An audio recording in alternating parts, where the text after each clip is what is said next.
Aí vem Jesus e já vendo a relatividade das coisas e como eles tinham dificuldade a ponto de se compararem com o jovem rico no que eles teriam deixado para trás, nas demandas ocultas que traziam, subliminares, subjacentes que traziam no coração. E nós? O que será de nós? E se Pedro, Tiago, João, André e aquela turma dos 12 teve, eu fico imaginando você. E não quer nada, você só quer botar dinheiro no gasofilácio para receber 100 vezes mais, conforme a promessa do charlatão que te conduz, que te guia. Ou das barganhas que ensinaram você a fazer nas crenças e nas religiões que plantaram as sementes das suas barganhas com as divindades de grupos e crenças religiosas diferentes que estão aí para aceitar e fazer negócio com você. E aí vai para a igreja, e na igreja, o Deus da igreja também é um cara que faz negócio à base de grana com você. Ele não aceita nem galinha, nem farofa, nem cachaça, não é grana e muita. E você tem que passar fome e dar dinheiro para ele. A tua mãe tem que se danar, mas você tem que primeiro dar para ele, que vai direto para o bolso do charlatão que fala em nome dele, e você parece que numa cegueira absoluta não enxerga nada. A maior de todas as manifestações de estupidez e de burrice é essa. Eu vejo o cara bota o dinheiro no gasofilácio e acha que caiu nas mãos de Deus. Acha que caiu nas mãos de Deus. E o dono desse banco religioso fica cada vez mais rico, cada vez mais rico. E você vai aí. Para cada 100 tem um que melhora de vida, aí passa a dar testemunho dizendo que vale a pena fazer o sacrifício que eles fizeram, porque afinal de contas, ele, que é uma exceção, que prosperaria estatisticamente em qualquer outra situação, é o exemplo de que dá certo. Mas você está cego, continua indo fazer a sua fé. Era melhor ir para a loteria esportiva. Toda semana você iria gastar menos, com mais chance de ganhar do que aí no cassino do gasofilácio. Aí vem Jesus e conclui essa primeira parte dizendo, porém, muitos primeiros serão últimos, e últimos serão primeiros. Já dá uma relativizada nesses apóstolos aqui, que se sentiam os primeiros. Quanto a nós, que deixamos tudo e te seguimos, o que é que nos cabe? Qual é a nossa cota? A gente que está fazendo esse esforço desde o início, desde que quando você não tinha ninguém, passou na Galiléia e chamou, e nós fizemos o favor de largar barquinhos, ou a coletoria, ou qualquer outro meio de vida, ou o nosso campinho onde a gente tinha um pomar para te seguir. Quanto a nós, qual é a nossa primazia? O que a gente vai ter antes de todo mundo, acima de todo mundo? É um negócio horroroso. Aí Jesus diz o que diz, relativizando todavia a aplicação, porque as 12 tribos de Israel já estavam relativizadas pela própria inexistência histórica delas nos dias de Jesus, mostrando que o cumprimento disso cairia no âmbito de uma outra subjetividade, mas não satisfeito termina dizendo, porém, preste atenção nesse porém. Preste atenção nesse porém. Porém, muito, incluindo vocês 12, muitos primeiros serão os últimos. Tem tanta coisa para acontecer que vocês não têm a menor ideia. E além do espaço-tempo, dessa mensurabilidade de quem chegou primeiro, segundo a ordem espaço-temporal, além disso, tem uma coisa absolutamente imponderável chamada de a graça de Deus. Isso torna tudo ainda mais absolutamente relativo e para além de qualquer que seja a mensurabilidade possível, não dá para medir a graça de Deus. E na graça de Deus se manifesta a liberdade de Deus ser Deus. de fazer o que ele quiser, com quem ele quiser, quando ele quiser, como ele quiser. Como Paulo diz, porque não depende nem de quem quer, nem de quem corre. Porque não depende de quem quer, nem de quem corre, mas de usar Deus. Mas de usar Deus de misericórdia para conosco, para comigo. Essa é a graça, dentro da qual Deus expressa a sua liberdade absoluta de ser Deus. E é aí que a religião se engata definitivamente. E a graça se transforma num tropeço. É uma pedra de tropeço, é uma rocha de escândalo, a graça de Deus, para todos os religiosos. Porque todos os religiosos são filhos da lei, na realidade. Todos! Todos! Deixa eu só dar um exemplozinho aqui antes de prosseguir. Todos. Eu estava, semana retrasada, eu creio que conversando com alguém, e eu tinha recebido, na casa em que eu estava, lá em São Paulo, 2 pessoas amigas, que são da Umbanda, um pai de santo e uma mãe de santo, que querem muito bem a mim, que me ouvem praticamente todos os dias, me respeitam, dão ouvidos ao que eu digo. E como eles, há vários outros, de vários outros grupos religiosos. Tem até crente, tem até pastor, tem até padre, tem de tudo. Sobretudo tem muito ateu e agnóstico. Ontem, por exemplo, eu estive ali no Palácio do Planalto, a convite para participar de uma solenidade, onde havia milhares de pessoas. Meu Deus, para entrar e para sair, eu tenho uma dificuldade enorme, porque são centenas de pessoas que vêm falar, que querem te abraçar, que querem te beijar, que querem tirar foto, que querem isso, que querem aquilo, que querem contar uma história.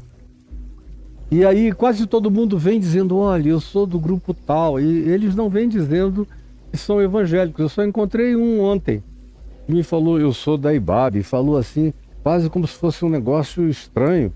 Eu falei, legal, meu irmão, que bom. Agora, vieram pessoas do candomblé, da umbanda, do kardecismo, sacerdotes católicos, pessoas dos grupos os mais variados, ateus, eu sou ateu, mas o senhor eu ouço todo dia.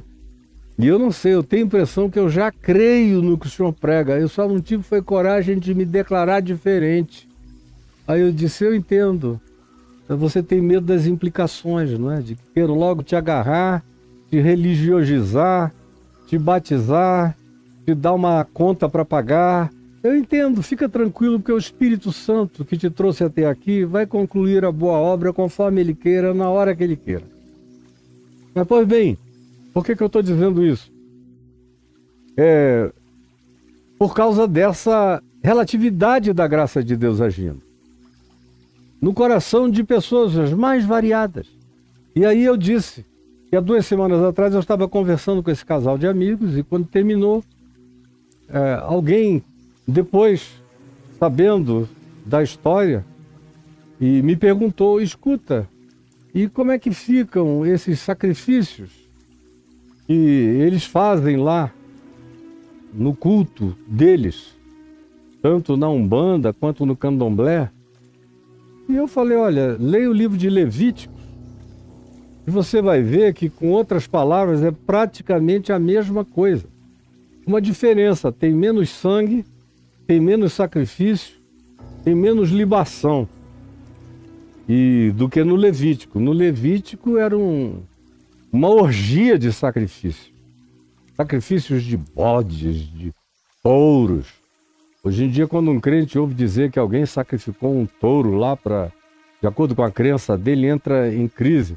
Meu Deus, em Israel era só o que tinha, sacrifícios de bodes, de touros, de bezerros, de ovelhas, de carneiros, de passarinhos, os mais variados. Era muito sangue, e muita libação, e muita farinha no altar, libação com água, libação com azeite, libação com vinho, lá no Levítico.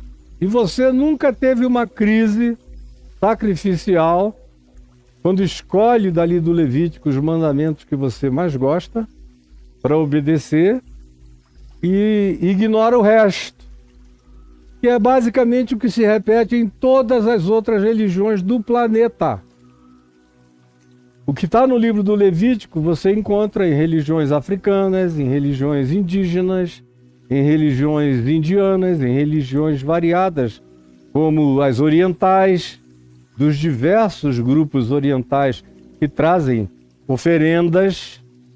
O espírito é sempre o mesmo, de agradar a alguma divindade ou universo, quando a questão é panteísta, tanto faz. Mas está ali, mesmo processo. Mas as pessoas só enxergam o que querem enxergar. Eu expliquei isso. Eu me lembro bem de um pai de santo, no tempo do Café com Graça, lá em Copacabana, que era também um homem muito culto. Eu não tenho tido notícias dele, já tem alguns 5 anos, mais ou menos. E ele já deve estar com quase 80 anos, por aí. Mas naquele tempo, há 25 anos atrás, ou 26, por aí, 25 anos, ele obviamente era mais jovem ainda, embora já fosse maduro.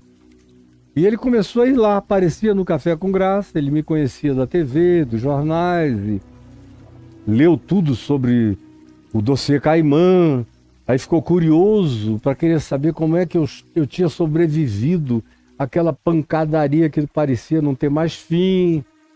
E foi lá ver, curioso, como quem examina uma figura num laboratório. Chegou ao café.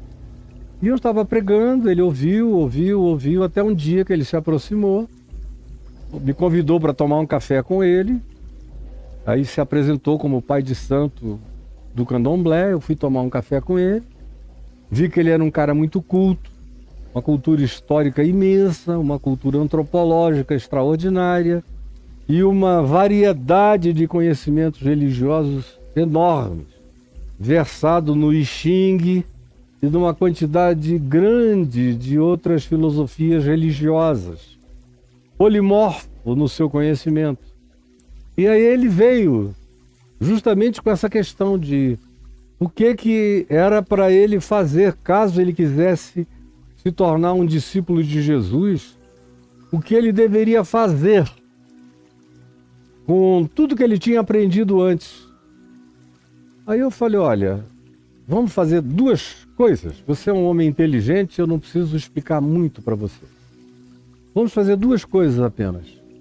A primeira, você vai voltar para casa, vai pegar o livro de Levítico e você vai lê-lo todinho e minuciosamente e vai anotar todos os sacrifícios do Levítico que são semelhantes aos sacrifícios que você faz no Candomblé, ou que você identifica em crenças religiosas semelhantes, de natureza próxima. Anote tudo. E aí me traga na semana que vem, depois de ter feito esse primeiro dever de casa. Ele foi, sem saber qual seria a segunda coisa que eu diria a ele. Aí voltou na semana seguinte, falou, pastor, eu estou impressionado, olha só aqui. Tudo que o Levítico diz eu encontrei no Candomblé, na Umbanda, nas religiões orientais, nos grupos animistas, dos mais variados. Tá tudo aqui, é a mesma coisa, só que em ordem diferente. Aí o nome da divindade é o Senhor, é isto, é aquilo, mas é a mesma coisa, para agradar essa divindade do Levítico. E que é o que se faz nos outros grupos aí. Eu estou impressionado. Aí o senhor sabia disso? Eu falei, mas é óbvio, por isso que eu pedi para você fazer esse dever de casa. Aí ele falou, qual é o segundo agora, para eu fazer?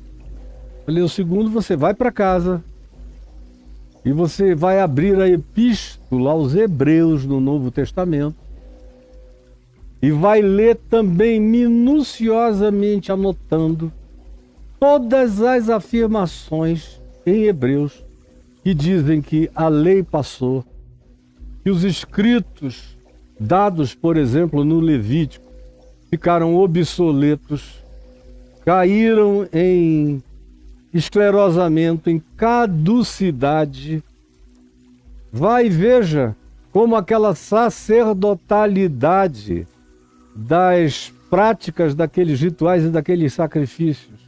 Também em Hebreus se diz que desapareceram, morreram, que em Cristo Jesus acabaram. Em Cristo Jesus acabaram. Elas eram praticadas pela tribo de Levi, nos sacrifícios, no templo ou no tabernáculo, nos altares da época e da hora. Como o livro de Hebreus diz, enquanto o templo de Jerusalém ainda estava em pé e funcionando e sacrificando, com todas as ordens levíticas em pleno funcionamento, a Epístola aos Hebreus diz que em Cristo Jesus isso era tudo coisa vencida e acabada. E mais, que nós não tínhamos nem o compromisso de nos referenciarmos pelo Velho Testamento e pela lei levítica, pela lei mosaica, pela lei de Arão e Moisés e os filhos de Levi, porque isso também tinha caído em obsolescência.